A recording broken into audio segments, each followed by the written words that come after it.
3 things before we get started.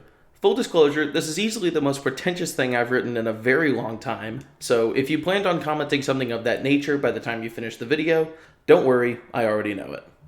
Second thing, I am recording this in my new apartment, so if the acoustics are different, aka worse, that is why I am currently trying to get a hold on that situation. Not that they were very good before that either, but, I want my videos to sound good, so one step on the road to progress. Third thing, I don't know if I figured out what the third thing is yet. Merry Christmas, that's the third thing. It's Yakuza. It's the Yakuza reference holiday, everybody. Merry Christmas. Go get KFC. That's all from me. I hope you enjoy. When it comes to Yakuza media that isn't one of the mainline entries or localized spin-offs, the attention it will receive from fans varies on how well it fits into the fandom's current zeitgeist. I just used the word zeitgeist to talk about the series with this in it. Please don't click off the video. Take a game like Kenzen, for example. Pretty well known, a bit less well known than Ishin pre-Kiwami, if I had to guess. Most fans haven't played it, but that's entirely because it hasn't been officially brought over to the West yet. That and it's physical only, locked to the PS3. Your only other choice is emulation. There's also Fist of the North Star Lost Paradise. Complete opposite story. It's available digitally on PS4 and PS5 right now as I speak. This one is an odd case because it has all the telltale things you'd expect a Yakuza fandom to gravitate toward, but most fans still haven't played it. I suppose there is still a console barrier to entry, plus the fact that on the surface it looks more like a Fist of the North Star game than a Yakuza game, so that probably contributes to how few people have played it. But again, people have heard of it, at least. Then we have Kurohyou, the J-drama, being based on a side series that most people probably haven't played because of, once again, region and console limitations. It's already starting off on a weak foot, but what about the fact that it's in a completely different medium? Not a game, but a TV show. Surely that's not what's limiting its popularity, right? Or at least knowledge of its existence. Most fans already know about the Yakuza movie from 2007, and that's based off the PS2 games, the least popular and least played mainline entries. But it's far more well known than the Kurohyou J-drama. See, that's the interesting part of this whole situation. I don't think the medium of the media plays much of a role in its relevance within the fandom, or at least in how well known it is. On the one hand, I'd wager that most people don't know that there was a release of the PS2 games on Wii U, or at least they didn't know that before Snowiest's video. And even then, that's more of a piece of trivia than it is actual knowledge about the series or the release itself. The PS2 games are already unpopular as is. There's no reason for you to know or care about this. Whether or not you should bother playing it is irrelevant. The fact of the matter is that most fans don't care about it. On the other hand, there's the Yakuza stage play. An entirely different medium, again, still derived from the PS2 games that most people don't care for or about, but I'd wager that you've at least heard of it before. Why is that? Because it fits the fandom's current view of the series. You most likely haven't seen the full production, but I bet you've seen that clip of Majima running in and screaming Kiryu-chan, or humping on that guy he tackled to the ground, or Kiryu pausing the play to drink a Staminan. The play is funny. It doesn't take itself very seriously, and it leans into the video game isms for the sake of a laugh. It's also one of the many video game 2-stage adaptations, and because of that, it joins an already notorious crowd. It could be good, it could be bad. That's irrelevant to how people think of it. It isn't known because it's a decent show, or because it has its own merits. It's known because of Yakuza stage play funny moments videos. It's the same reason most fans have at least heard of Kenzen and Lost Paradise, maybe even the Kurohyou games, but not the Kurohyou show. It's why people who aren't fans of the games know of Yakuza 7 and Infinite Wealth, Heat Action compilations, Street Talk compilations, funny moments. That's the zeitgeist. And our GG team, but more importantly, Sega, are aware of that. Right now, the series is selling itself on being a bunch of jokes and spectacles in between a story that doesn't matter and gameplay that just acts as a conduit for more jokes and spectacles. That's all the series is for some people. That's all the series is for some fans. That's why most people, fans or otherwise, haven't heard of this.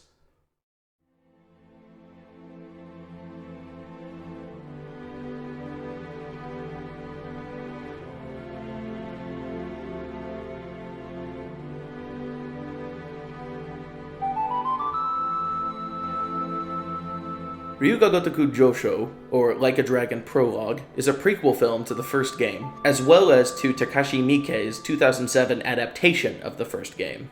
He served as executive director on this project, with Takashi Miyasaka serving as the director proper.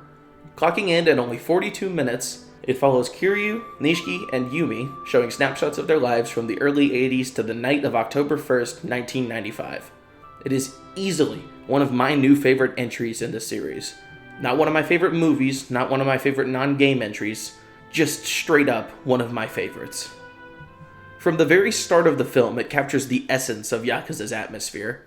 Simple but effective imagery, moments of lethal, impactful action, juxtaposed with scenes of the pure and innocent joy of life. Tragedy, comedy, everything in between, all shown with equal emphasis and equal importance. It calls back to the entire reason Yakuza's most distinct and important character was added to the game's design docs, Haruka Sawamura. Nagoshi and the others on RGG team knew that to only show the darker sides of life would be to deny reality, and this film holds much the same philosophy. Speaking in more concrete terms, another thing this film captures that the series has been lacking in recent games is a sense of groundedness. Take the opening scene. Right after the intro montage, the first thing that we see is a violent shootout between Yakuza members, right in the middle of broad daylight, on a crowded street. A common occurrence in this series, but unlike in the games, the crowd around the scuffle is not invincible. This is where Yumi's parents die, but the scene is doing more than sending her to the orphanage here. It's reminding us of the reality of organized crime. For all the Kiryus in the world of Yakuza, for all the saintly criminals that may or may not even exist in real life, this is what happens when organized crime slips out of the shadows. Another thing the series has grown wary of depicting in recent entries, the Yakuza aren't often shown as the violent, dangerous organization they are. Even when Infinite Wealth is literally screaming that they are that, it can't help but indulge in the fantasy of the Yakuza, both through Kiryu and the idolization of the three Jimas. Speaking as a film student now, another important element of this scene and the film as a whole is the way that it thrives on minimalism. This scene isn't shot in a grandiose way. There aren't expensive blood and gore effects on the Yakuza or the bystanders. The action is simple and deadly. Likewise, there are no wasted shots on crowd reactions. We don't need to see and understand them to sympathize with them. They can't convey anything we don't already know by screaming at the camera as they die. Finally, speaking as a Yakuza fan, the film is assuming we've already played the first game. Thankfully, I have. Not Kiwami, not Zero, not Kenzan, technically, but Yakuza for the PlayStation 2.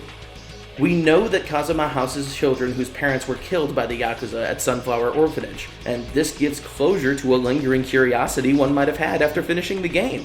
A later scene elaborates on that with Nishiki and Kiryu's parents, and it uses that connection to build intrigue and explore Kiryu's personal reasons for joining the Yakuza, something that later games in this series would fail to make remotely interesting. Not only that, it even works in Nishiki's sister, named Yuko in this film, as a part of his own reasoning for wanting to join in the Yakuza. Coming back to the shootout scene though, it comes up later in the film as a slight retcon to the events of 1995, and it makes said events feel a lot more coherent with this added backstory. This scene is less than 1 minute long. Everything I just said and more conveyed in 42 seconds of this 42-minute film. Not a word wasted, not a shot wasted, not a single ounce of filler. One shootout, one orphaned girl, one cog in the machine that would result in the implosion of the Tojo clan in 2005. This scene is the whole film in microcosm, but more importantly, it's emblematic of why the film is so overlooked in the fandom. It isn't self-aggrandizing, it isn't self-indulgent, it certainly isn't bombastic. The most humor you can get from this scene is the fact that only Yumi's parents drop dead during the shootout. It's silly that no one else would have been caught in the crossfire, but the film doesn't call attention to that, because this scene is focused on conveying the narrative and mood. You have to pay attention and come to that realization yourself, and at that point, why bother spoiling the immersion? There's a couple of other moments in the film where the illusion is cracked, such as one scene later on where flashes of lightning break through the horrible video compression, but only a couple. You couldn't make a compilation of this film's funny moments, or badass moments, or Kiryu Nishiki shipping moments. It's too focused on delivering on its end goal. And moreover, 42 minutes just isn't enough time to pack all that stuff in. It's a relic of a bygone era for this series. Mind, I'm not trying to say that no self-indulgent bombastic moments happened in Yakuza 1, that would be stupid. What I'm trying to say is that the whole game wasn't made up entirely of moments like that stitched together into a barely coherent final product. Moreover, the game didn't spend hours on hours dedicated to moments like that in a practice that really only bloats the runtime. It found time to be quiet, self-contained, and subtle.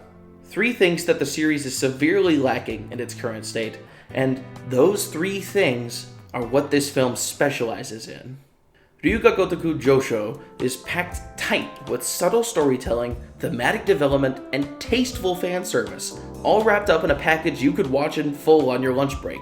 In fact, you could watch it right now. It was distributed straight to DVD in Japan, then released for free on Sega's website in Europe, and now it is uploaded in full right here on YouTube. No need for multiple parts or copyright avoidance. I'll have it linked in the description. I wholeheartedly recommend you either pause this video and watch it right now, or queue it up to watch once I finish things up here, because I'm about to spoil it rotten. I could dissect the whole film with a fine-toothed comb and come away with page after page of analysis, but honestly, the film is so good at telling its story that I think most of my analysis would be stuff you could glean from your own viewing. Again, link in the description. That, and this is one of the few times I've felt properly fan-serviced in any real degree in my entire life. So, if it pleases the court, I'd like to ditch the formal tone and highlight some of my favorite ways that the film fleshes out the first game. Maybe in the future I'll write a full dissection of every individual scene, but for now, I'd just like to indulge in being a Yakuza fan. I don't get to do that very often. For starters, it's nice to see how well they understood the dynamic and relationship between Kiryu and Nishiki. There's one scene where they both discuss their own personal reasons for finally deciding to join the Yakuza, despite their parents' blood being on the Yakuza's hands. Nishiki's parents committed suicide out of failure to repay a debt, which, holy symbolism, while Kiryu's were outright murdered. As we would learn in the game, that murderer was most likely Kazuma, but it's also suggested by his preferential treatment of Kiryu throughout the film. Back to the matter of joining the Yakuza, while Nishiki does it out of a want to pay Kazuma back for paying his sister's hospital bills, Kiryu instead seems satisfied with what he's decided is his fate. Not only that, a short flashback to Kazuma outlines and foreshadows what a bad idea it is for both of them to join the Yakuza, and it acts as a potential reason for why Kiryu would have decided this is his fate. Unwillingly, Kazuma influenced both of his sons to join the organization he so desperately wanted them to avoid, and it was all out of being a good role model who happened to be trapped in that organization. And the scene ends on showing that, like in many other instances in their life, Kiryu was one step ahead of Nishiki the entire time. Another thing I think the film handled very well is Yuko Nishikiyama. While she's not much more of a character here than she is in the game, it's nice to have her on screen. It knows that it doesn't have time to develop her into much more than a plot device, so instead, it simply fleshes out the impact she has on the people around her. They make good use of her as a device to jumpstart Yumi's assimilation into the orphanage and into being Kiryu and Nishiki's friend. Later on, they revealed that she'd apparently been in and out of the hospital for nearly 10 years by the time she finally passed away. And while we still don't know what her ailment was, I honestly prefer the ambiguity and intrigue that the film gives us. Telling us exactly what happened to her would have taken focus away from the core narrative. More than that, it would have drawn attention to her lack of actual character traits, aside from being sick. There's also the scene of Kiryu and Nishiki leaving the orphanage to work for Dojima Kamurocho. Before they get too far, Kiryu turns back and tells Nishiki to keep going while he gets something he forgot. In reality, he returns to the orphanage to give one last goodbye to Yumi, as well as a keepsake.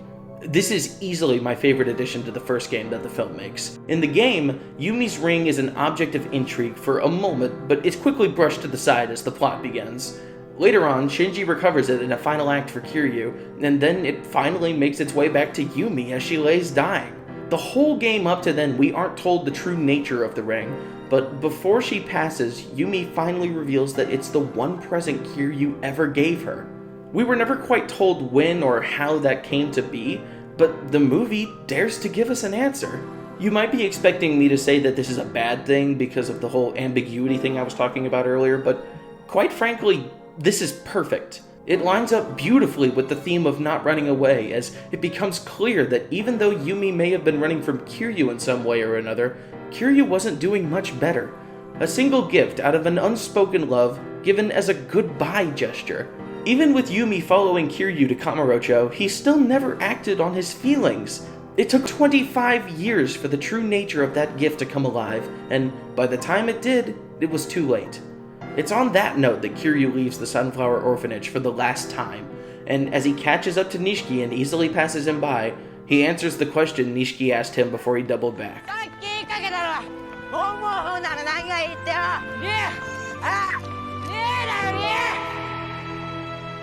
While that is my favorite addition to the first game's canon, my favorite part of the film comes in its second half. Though, yeah, that was all in the first half.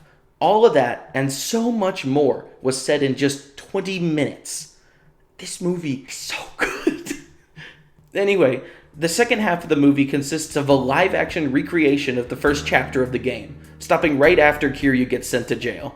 Not everything makes the cut, but what is here is so faithfully recreated, yet so tastefully reimagined that, in my mind, this may as well be the actual sequence of events from that fateful night. Each actor feels very comfortable in their roles, and they visually fit too. Nishiki looks great, and he brings a lot of youthful energy to his performance, but he's still capable of playing it serious. His wardrobe is also fitting for his character. His suits are strikingly similar to Kiryu's, but made with more flashy, reflective materials, and are seemingly tailored to fit better. He also carefully accessorizes his outfits with chains and watches, in stark contrast to Kiryu's only accessory being his Dojima family pin. For the little time he's on screen, you're sure to remember him. Yumi looks perfect, and for as little character she's given, she plays the role suitably. It isn't a demanding role, but it's still nice to have a good performance come out of it. Kazuma is fantastic. He may not look much like his model, aside from the mustache, which looks a little silly, but he exudes a charm befitting of the sort of Yakuza Kiryu and Nishiki make him out to be. The standout, as I'm sure you've noticed, is Kiryu's suit. It's got a black shirt underneath it, not a red one. Have these guys even played the game? Man, I sure hope someone got fired over that blunder.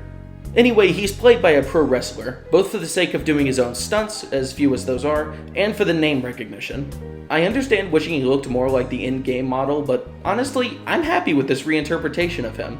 Part of it just makes sense that he would be that big, part of it is that he looks fittingly like his child counterparts, but most of it is just the fact that Masakatsu Funaki gives a great performance. He manages to embody both the raging dragon and the gentle giant, both to great effect. The scene where Yumi meets him and Nishiki and Kamurocho is made so much better by his quiet acting. I buy that this guy would blush at the sight of his childhood crush, then turn right around and rip my spine out. Back to the film, it would probably make more sense to point out what's changed rather than what's stayed the same.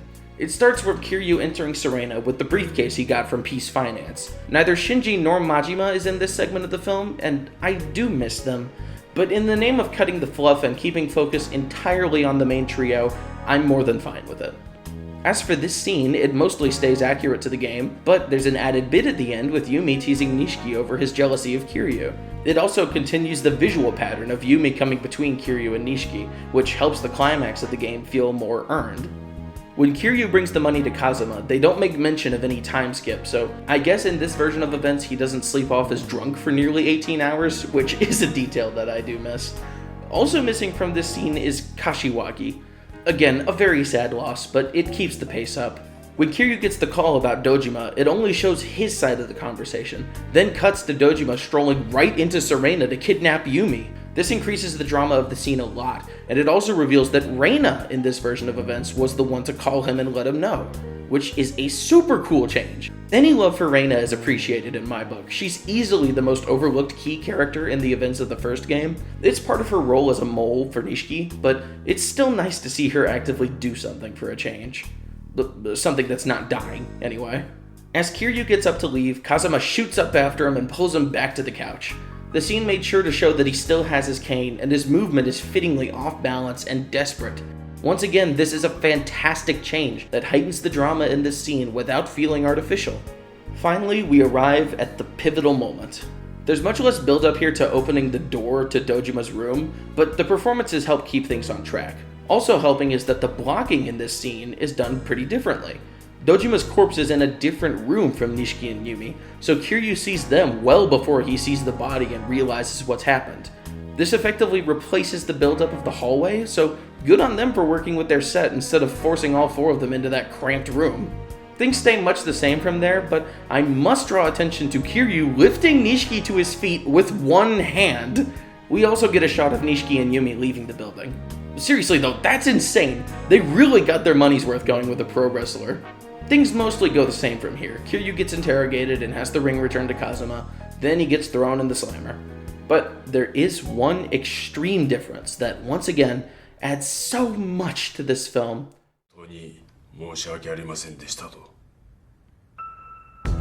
That's right, they actually got the rights to Kanye's hit song Runaway years before. In reality, we get an extension on Nishiki taking Yumi away from the scene of the crime, and it's in this scene that everything finally comes together. Yumi's already damaged psyche is further torn apart by her PTSD. You remember how the film opened? Suddenly, her backstory is more than a well-executed scene. It's a genuine addition to one of the series' most shallow characters. I had a whole video talking about that, and while I do think it's a little disappointing that she's not much more of a character in this film than she is in the game, it's still so nice to see someone try to do anything with her. Eventually they get to the hospital, and of course, Yumi disappears. All through the night, Nishiki has failed to calm her in any way, and now, with her finally out of his reach, and his one brother gone for who knows how long, Nishiki is truly alone. It's only now that we get to the gut punch of the century.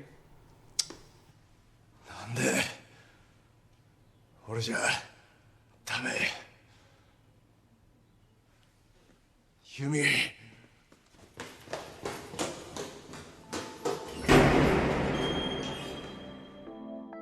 As much praise as I give it, and as much as it means to me personally, Yakuza 1 doesn't have a great story.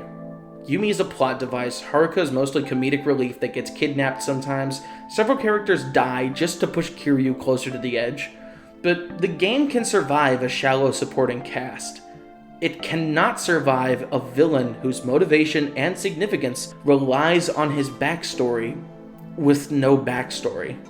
The game requires you to buy the relationship between Nishiki and Kiryu for the climax to mean anything, but it has no way of backing it up. He has one scene where he hints at deeper underlying tensions between himself and Kiryu, one scene where he screws everything up, and then suddenly he's a hyper-ambitious traitor to the Tojo clan, the Kazuma family, and his own brother. Why? Over a girl? Over jealousy of his position? Over him getting a family before he did? Some other thing? We have no way of knowing. Or we had no way of knowing. The games would try to answer that question years later when Yakuza 0 released, and it made some incredibly solid headway towards exploring this doomed brotherhood. The ambition is still there, but added onto it is a concrete sense of Kiryu's larger-than-life nature, the knowledge that this boy would become a dragon, and that the carp would never make it through the dragon's gate. With these upsides, though, came downsides. The first game could never match the sense of scale and melodrama that Yakuza 0 presented. How could it, when it had no idea how high over the shark the series would become capable of jumping? It told a simple story about a family collapsing, not a fated battle decades in the making. Then Kiwami rolled around and decided that actually intrigue is a bad thing. Everything needed to be spelled out. No detail could be left unspoken, implied, or whispered. Nishiki was no longer a flawed human being with unchecked ambition and an inferiority complex. He was a main character with evil inside him that the entire world worked to draw out of him. His downfall wasn't a matter of character traits and circumstance adding up to a tragic ending. It was a choreographed dance of incompetence and malice from every person in his life that he thought he could trust to care about him.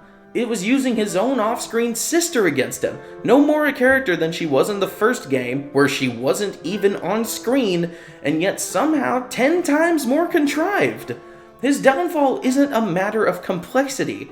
It's the simplest idea of all time. Killing bad, I kill, I bad guy. When he slicked back his hair with the blood of that worthless grunt who only existed to be killed in the lamest scene of all time, it became obvious that the series wasn't trying to honor its roots. It was trying to pretend it was always like this. But it wasn't. It wasn't always like this. And after learning about this short film, finally watching it for myself despite having no real reason to besides curiosity, I realized that the series had overcome its Achilles heel years ago. With the addition of this prologue, Akira Nishikiyama is a character. He's a bona fide character, a foil to Kiryu, a believable villain in the making, and a worthy antagonist in a game that I don't think gets nearly enough love and respect from fans of this series. Ryuga Gotoku Joshou is a masterclass in efficient storytelling. Every scene feels essential to the story that it's telling, and not only that, they're all packed so tight with detail, symbolism, and complex character interactions that you could rewatch it 3 times over and come away with something new to think about. I should know I did it.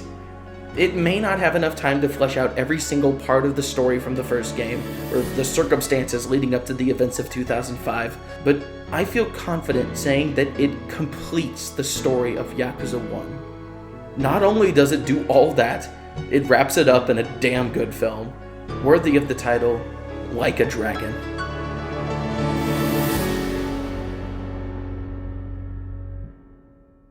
And that's why you haven't heard of it.